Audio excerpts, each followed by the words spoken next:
Hey, everybody. I am here with another Christmas card for you made with Ralph Tyndall's line from Hero Arts. I'm so excited.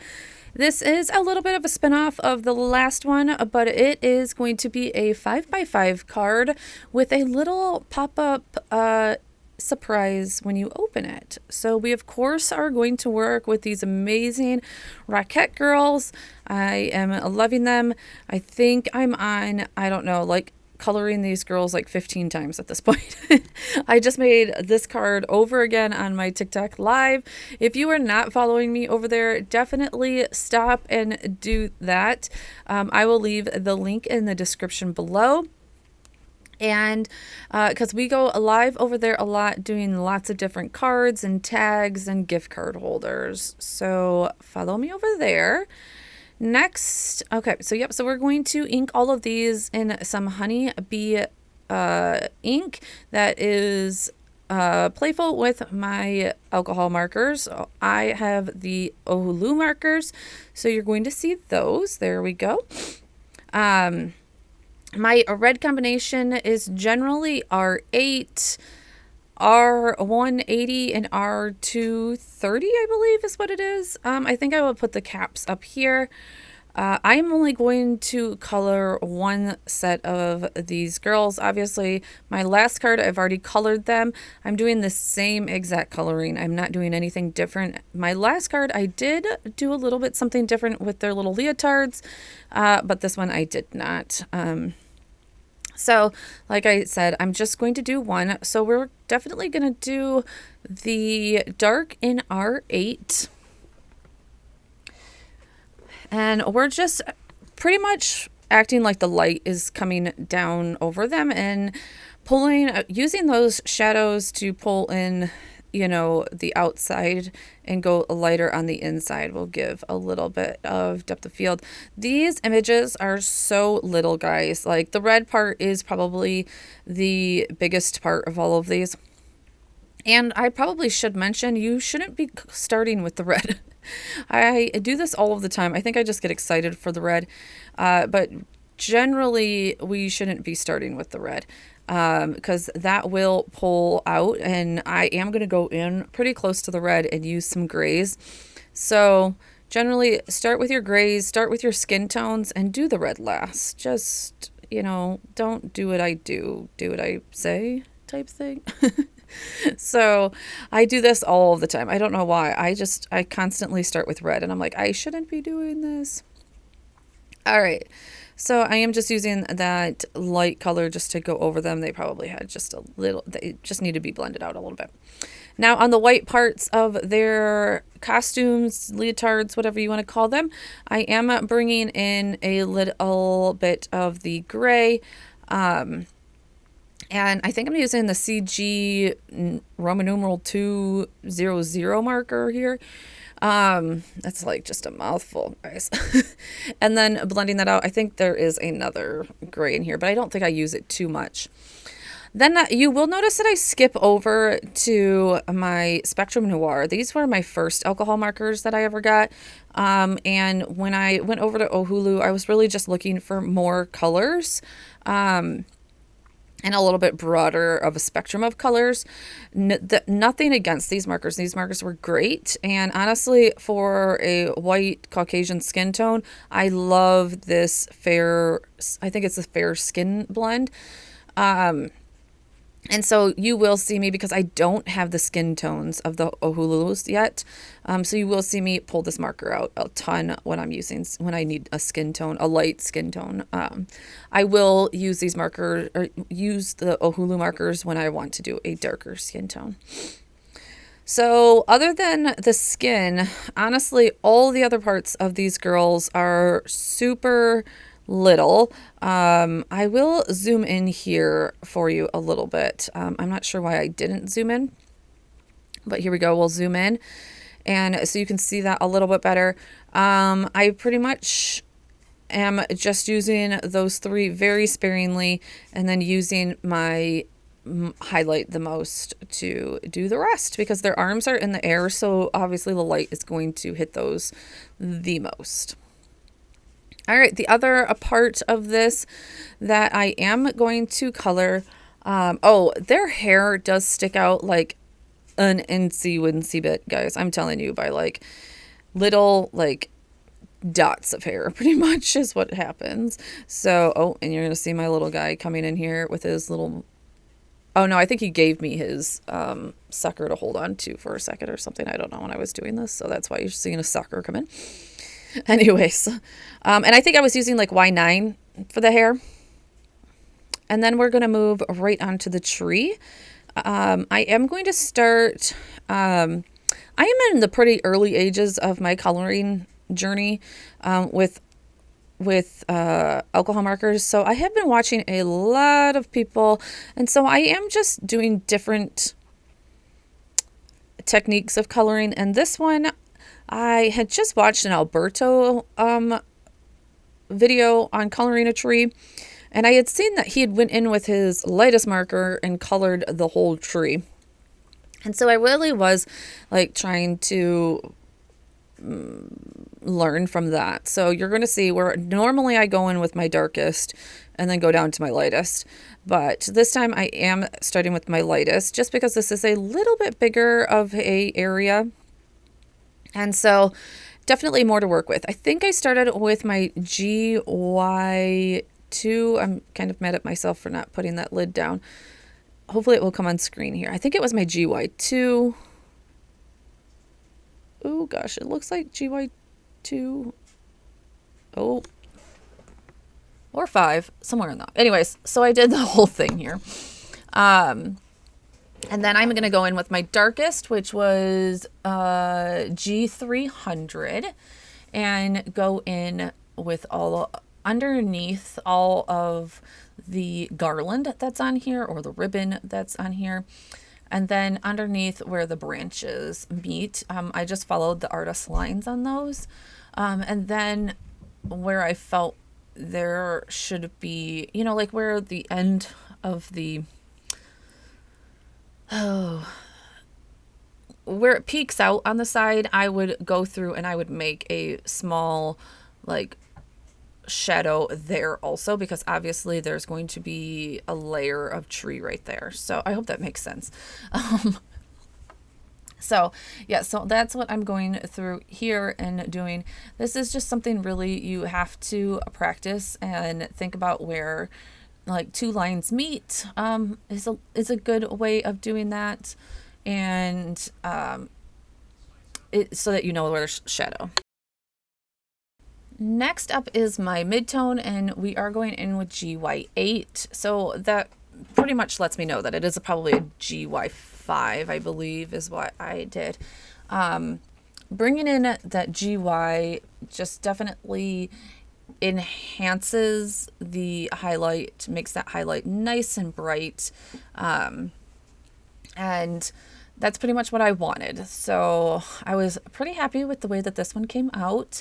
Like I said, I'm still learning a lot about alcohol marker coloring, and I'm glad to have everybody along for the ride. And then I will go in with that.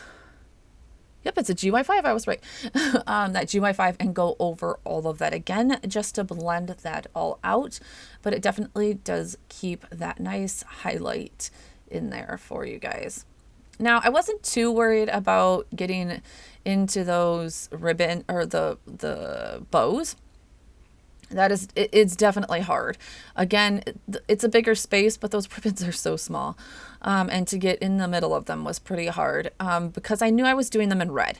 So if you are doing them in any other color, though, I would generally be a little bit more easygoing with that. So most of this tree is going to get cut off on the bottom, if not most. I think all of this tree trunk does, but I did just use BR1 and BR2 for that. And then, like I said, I went in with a yellow. It was a I don't even know what the color yellow was. I can't remember. And then I'm like, what are we going to do? We're going to go back to red. When in doubt, Christmas red. So same combination as before with the R8, R180, and R230, I believe is what they are. And then again, where that ribbon kind of goes underneath another one, that will be a shadow. And then where it starts kind of like tucking around a tree, I put that as a shadow. That can be, honestly, depending on where your light source is, that one can definitely be adjusted. And then I just did all the bows in the red. All right, then we're going to drag that out with my mid-tone here. Like I tell you, my reds definitely, in every marker set that I've ever owned, have gotten a heck of a use. Pretty much this will probably be the 3 combo of markers that will get replaced or filled with, replaced nibs or refilled the most often, to tell you the honest truth. And then we are going to use that R30 or the R230 to do the highlights. And of course that highlight would be right on the front of the tree. Am I gonna forget to do that little part? There we go. And so yeah, to drag that out. Perfect. Look at that highlight. Yay. So for the little bulbs, they were literally like the size of a pen, like tip pretty much. So I did just take my glitter markers that I've gotten, my glitter acrylic, I think they're glitter acrylic markers, and used the gold one to just dot those off.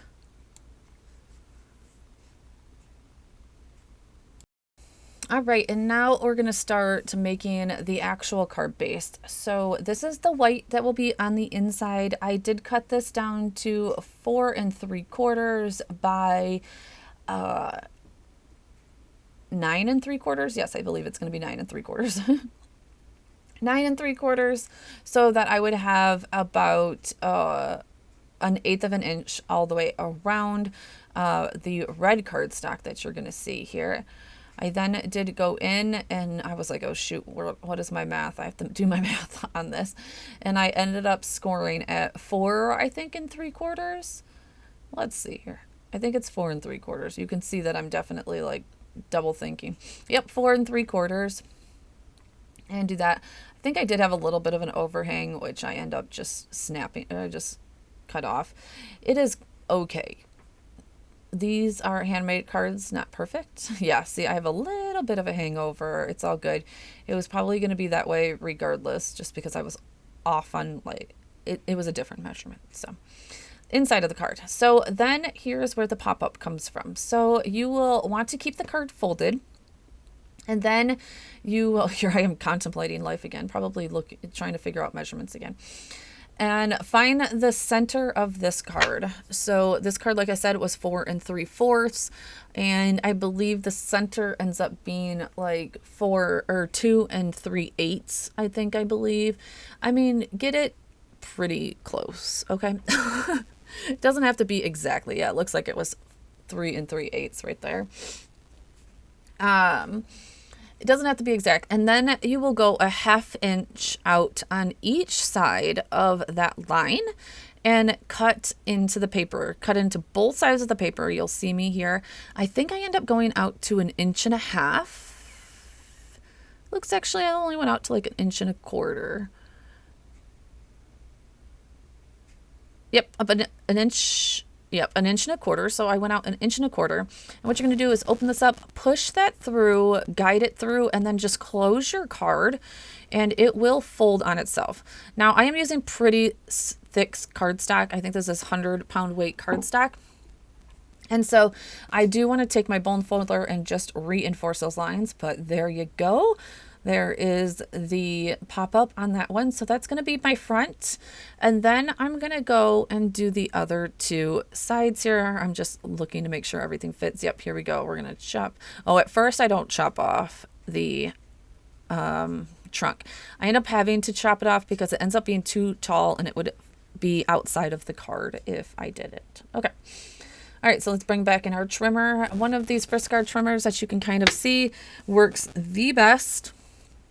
And so I went about 1 inch from that one side and then another inch cut. But I think I only went 3/4 of an inch down, I believe. Let's see, 3.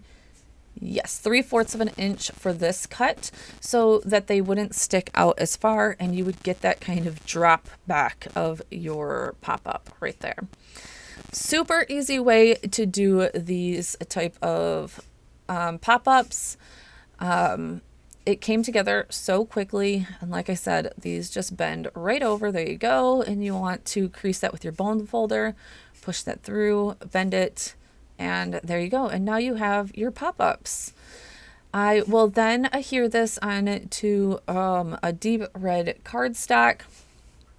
That is going to be a 5x5 card, so 5x10. And that way, that will be my outside of my card. Now we are going to adhere our little rockets in their little V formation that they're going to have here. And you're going to see, yep, I have to cut these apart. So one thing I am loving about Ralph's line is the die is cut so close, so close to everything. And they even cut out the little spots where their elbows are. I love it. So you are just going to put glue right on the middle girl, since the other two girls will be just standing by themselves. You will want to hold that there for just a second to make sure that they do stick.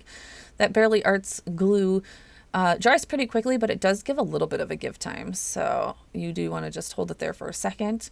We're going to go through and do that with our second and third girls. But of course, you will want to make sure that no arms are hanging out of the card. I think that one will hang out and I have to adjust it. I think that's what I have to pull it off and adjust it. Let's see. Lift my finger. Nope, her hand didn't. I thought I had a point where one of their hands was hanging out, but maybe not. All right, I am just going to put that under an acrylic block so that they can get a nice tight grip while that's all drying. And then we will move on to gluing. Nope, I think I'm going to move on to cutting the face of this card. Oh, and gluing down our... Oh no, we have a couple of things. I'm sorry. I'm jumping ahead a little bit too quickly. So I am going to kind of shove that tree right in there, right behind those girls. There's a couple of ways you could do this, but this is just the way that I decided, so that it almost is like, you know, the Rockefeller tree behind them. I know it's way too small for that, but... All right, so somewhere I lost footage a little bit and didn't get this Merry Christmas sign done. But if you go back to my last video, I did the same exact thing. I just did a season's greetings one. So if you are looking for that, you can definitely see it over there. It was just some stamping and embossing, so nothing too spectacular. Now we are cutting out our red card base. Like I said, a 5x10 card base. And we will score that, of course, right at 5 with our lovely scoreboard. This was definitely the funnest card that I can't even say that. I loved the Game Boy card that will be coming up next. So a little sneak peek. But this was pretty fun. I love making surprise like pop-up cards in the inside. I think this will definitely be a fun card. Oh, my tree fell out. Oh, my tree was still too high. I pulled my tree out, right? My tree was still too high when I closed it. It was peeking out. See, it's still peeking out. I'm like, still too high. Definitely had to pull it out and shove it down in there. Reglue all of that. There we go. I'm like, that should work because the red will still go behind the red. All right, so now that we got, all of that. So that's, I always say test, test, test. Now we are going to glue this into the inside of our red card base. I do recommend just doing it one side at a time. I'm sure you can do it at the same time, but I just like to do things one step at a time. There we go, gluing that down. And then popping the other side up and going about the same thing. Then I decided, was like, okay, what am I going to do for the front of this card? I was kind of in a conundrum, but I also wanted to show that this stamp set could be used for something other than like making a stage. That you could use it doing other things. I am going to put a sentiment inside here, but I am just literally going to stamp it down. Nothing special. I'm actually even going to use an acrylic block. I know. Oh, I had a little Rackettes girl that was getting folded up on, so I had to adjust her. She was okay though. No Rackettes were hurt in the making of this card. All right, so yes, so I'm going to just stamp my sentiment, and of course this is where I will write to my people, and of course I'm always smudging fingers. I don't know how I always smudge fingers, but my sand erasers get a lot of work in my card making days. Just using some VersaFine ink here and putting "May all your days be merry and bright," I believe that's what it said. I'm sorry that I did come off camera. I am still just getting used to how far I can go down in my desk. See, there we go. I wiped one off and then smudged another. I'm like, oh God. It's that VersaFine. I love how dark that VersaFine is, but it is a pigment ink and it takes a little bit longer to dry, and yep, it is what it is. So there I am, being careful not to close that down because I didn't want that VersaFine to get on my girls.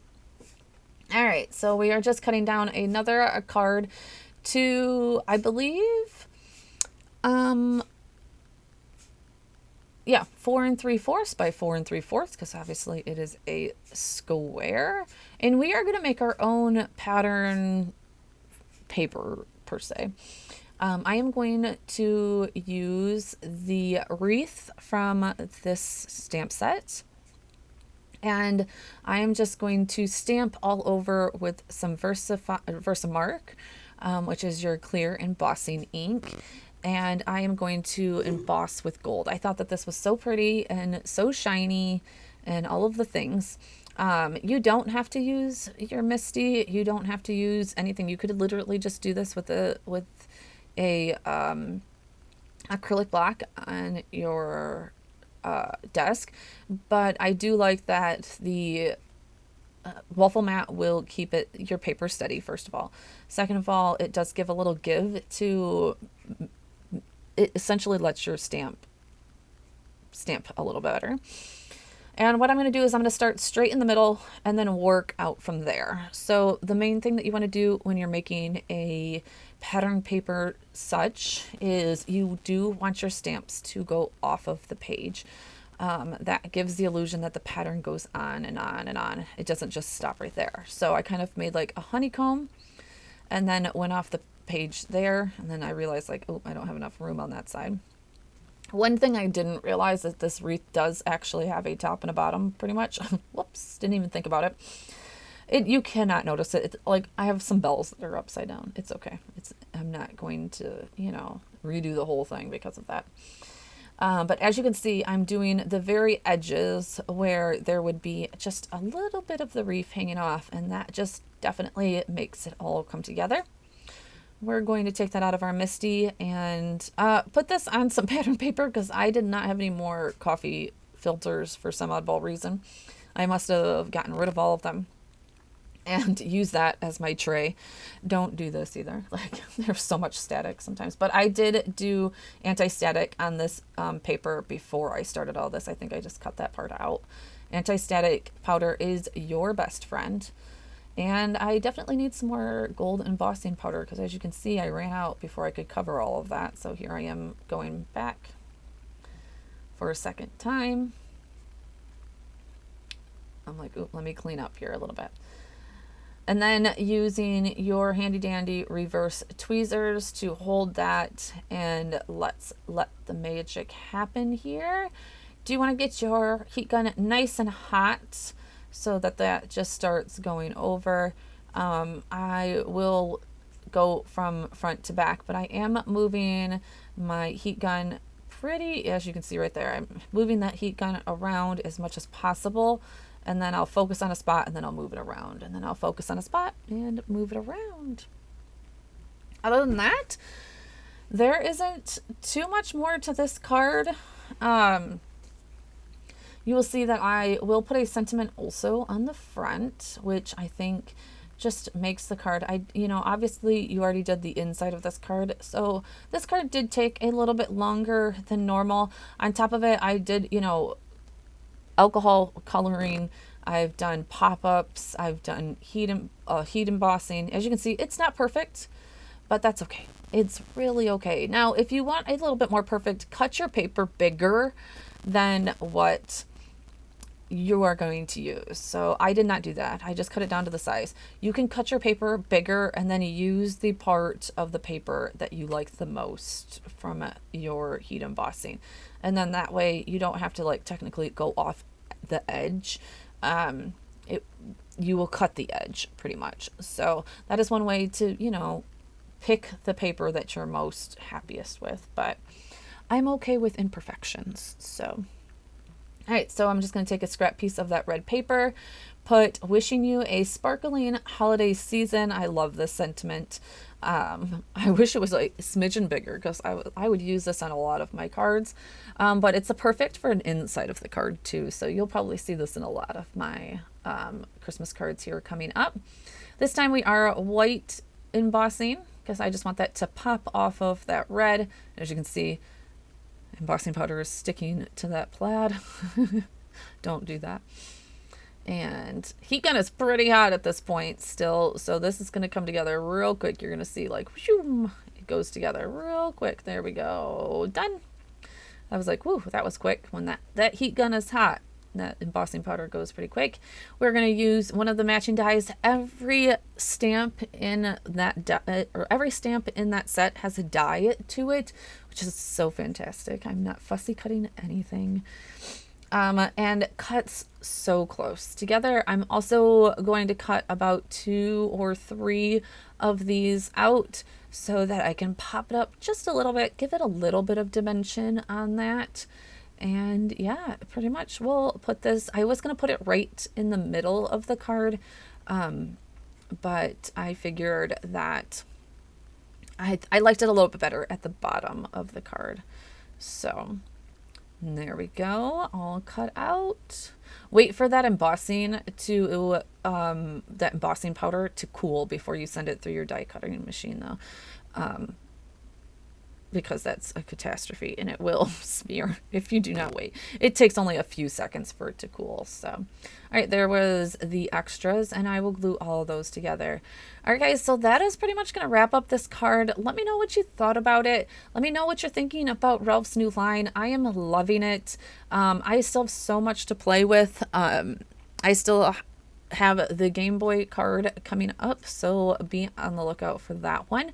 I gave it to my kid for his birthday actually, and he loved it. And though I do think that the adults loved it more because it was probably in the era, he definitely loved it. And we're gonna make a shaker with it. So yay. I don't know. I think there was one person that did make a shaker with it. So all right, guys. The links to everything that I've used in this video are below. I would love if you would use those links for affiliate links. It will just help my channel and let me keep on making all of this free entertainment for you. Hopefully it's entertainment. And do more TikTok videos. Also, really, honestly, it just pays to pay for posting. Have we seen how high postage has gotten? Out of control, right? Out of control. It's going to cost me like $50 to send out Christmas cards this year. All right, here's some photos of said card. Thank you guys so much. Don't forget to hit that thumbs up and leave a comment below letting me know if you bought anything from the Ralph line. I will talk to you guys soon, and I will be back with that and December daily stuff here coming up. Oh my gosh, already that time of year. Talk to you guys soon. Bye.